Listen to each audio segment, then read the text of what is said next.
নমস্কার বন্ধুরা, কেমন আছো? আশা করছি সবাই খুবই ভালো আছো এবং সুস্থ আছো। মাম্পি সঞ্জিত হেসেলে আরও একবার সবাইকে স্বাগত। অনেকদিন পর আজ একটি রেসিপি নিয়ে চলে এলাম তোমাদের সঙ্গে শেয়ার করব বলে। তো এখানে প্রথমে দেখতে পাচ্ছ বন্ধুরা, কয়েকটা পার্শে মাছ নিয়ে নিয়েছি এবং বেগুনগুলো ভালোভাবে ধুয়ে কেটে পরিষ্কার করে নেব। আজ বানাবো বেগুন আলু দিয়ে পার্শে মাছের মাখা মাখা ঝোল। তো রেসিপিটা কেমন লাগছে অবশ্যই করে তোমরা জানাবে এবং ভিডিওটা প্রথম থেকে শেষ পর্যন্ত করে দেখে ফুল ওয়াচ করে দেওয়ার চেষ্টা করবে। তো অবশ্যই করে বন্ধুরা, তোমাদের কাছে প্রথমেই ক্ষমা চেয়ে নেব, ভিডিওগুলো ঠিক টাইমে দিতে পারছি না, তোমাদের সঙ্গে শেয়ার করতে খুবই অসুবিধা হচ্ছে। তো এখানে বন্ধুরা প্রথমে দেখতে পাচ্ছ আমি বেগুনগুলোকে ভালোভাবে একটা করে বেগুন 4 ফালি করে কেটে নিচ্ছি।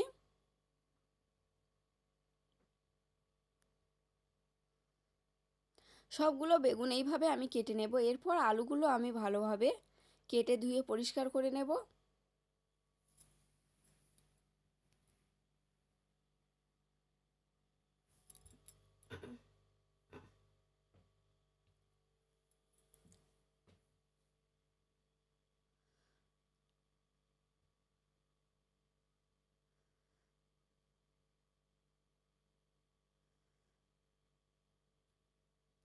এখানে আমার আলু ও বেগুন কাটা একেবারে কমপ্লিট হয়ে গেছে।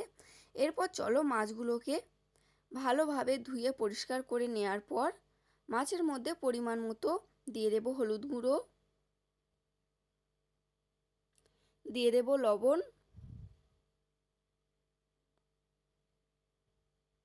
দিয়ে মাছগুলো ভালোভাবে মিশিয়ে নেব।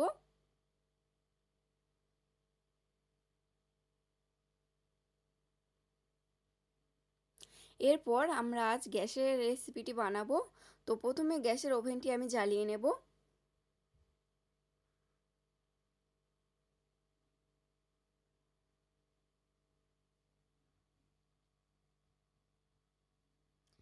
গ্যাসের ওভেনটি জ্বালিয়ে নিয়ে যখন কড়াই গরম হয়ে আসবে, কড়াইয়ের মধ্যে দিয়ে দেব পরিমাণ মতো সর্ষের তেল।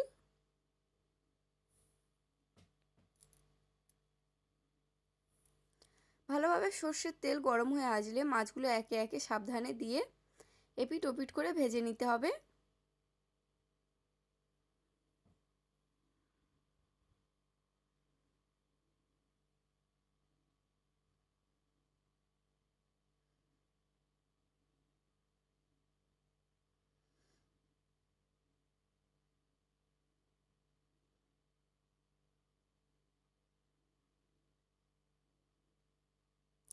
মাছগুলো ভাজা কমপ্লিট হয়ে গেছে। একটি পাত্রের মধ্যে মাছগুলো আমি নামিয়ে নেব।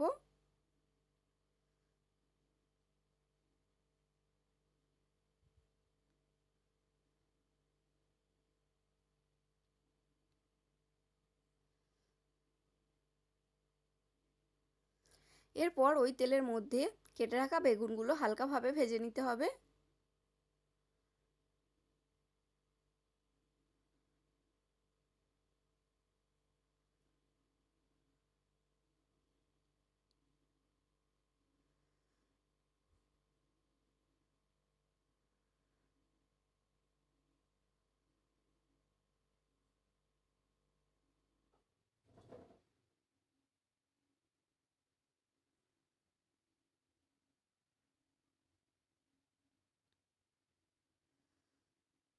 বেগুনের মধ্যে সামান্য পরিমাণ হলুদ গুঁড়ো এখানে আমি অ্যাড করছি।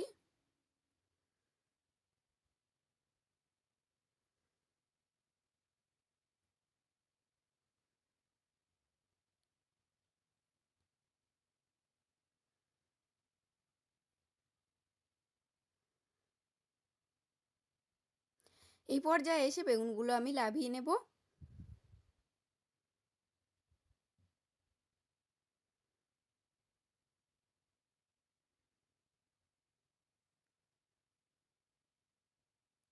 এরপর কড়ার মধ্যে আরও কিছুটা তেল অ্যাড করে দিলাম। অ্যাড করার পর আমি এখানে দিয়ে দেব কিছুটা পরিমাণ কালো জিরে এবং 4টা কাঁচা লঙ্কা, দিয়ে একটু নাড়াচাড়া করে আমি এখানে অ্যাড করব আলুগুলো।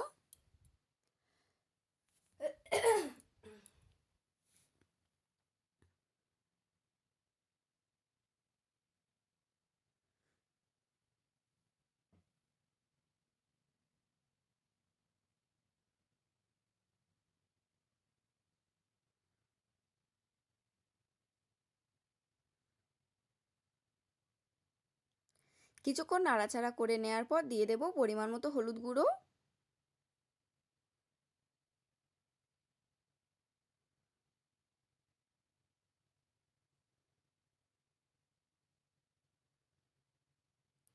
এরপর কিছুটা পরিমাণ ধনিয়ার গুঁড়ো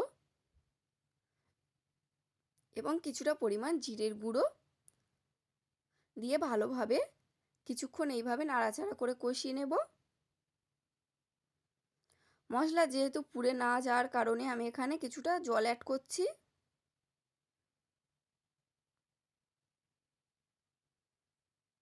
এরপর কালার আসার জন্য আমি কিছুটা লাল কাশ্মীরি লঙ্কার গুঁড়ো অ্যাড করব এখানে।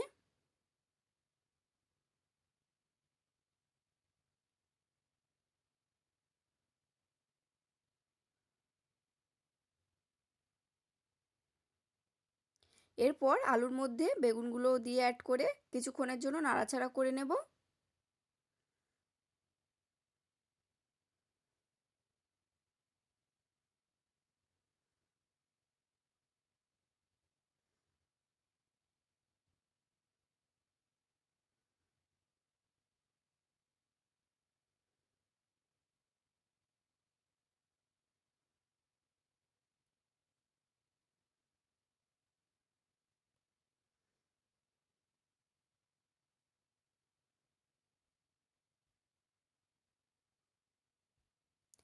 এরপর দিয়ে দেব পরিমাণ মতো লবণ,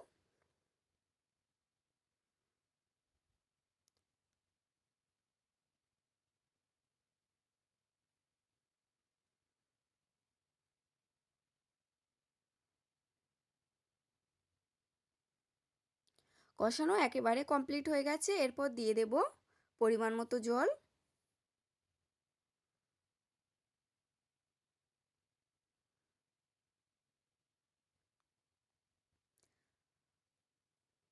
জল দেওয়ার পর সিদ্ধ হওয়ার জন্য আলুগুলো আমি কিছুক্ষণের জন্য ঢাকা দিয়ে রাখবো।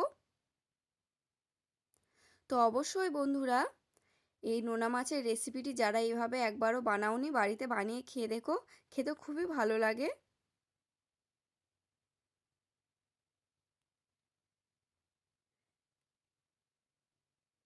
কিছুক্ষণ পর আমি ঢাকাটা খুলে দেখব বন্ধুরা আলুগুলো সিদ্ধ হয়ে গেছে কিনা।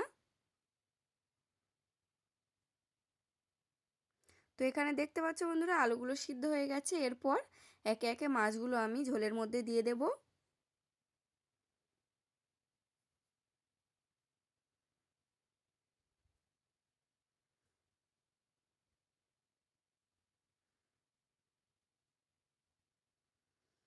ঝোলের মধ্যে দিয়ে আমি আরও 2 মিনিট মতো ফুটিয়ে নেব।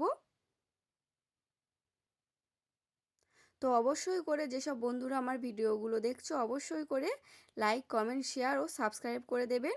আর পুরনো বন্ধুরা অবশ্যই করে তো একটি লাইক করে দেবে।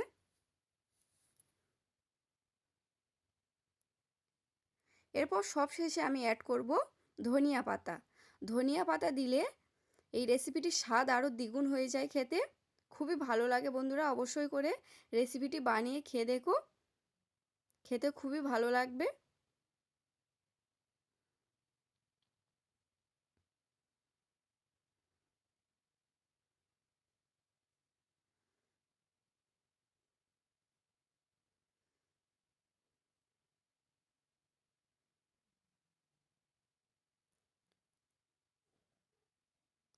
এখনও পর্যন্ত যে বন্ধুরা ভিডিওগুলো দেখছো তাদেরকে অসংখ্য অসংখ্য ধন্যবাদ প্রথম থেকে শেষ পর্যন্ত করে দেখার জন্য এবং পাশে থাকার জন্য।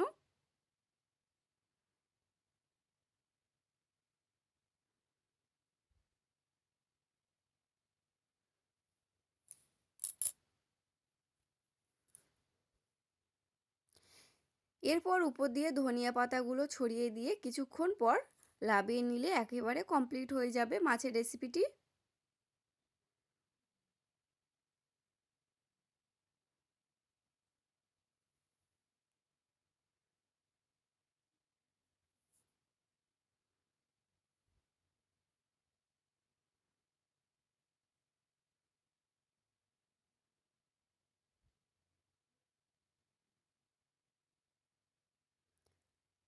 রেসিপিটি দেখার জন্য এবং এতক্ষণ পাশে থাকার জন্য সকল বন্ধুদের অসংখ্য অসংখ্য ধন্যবাদ।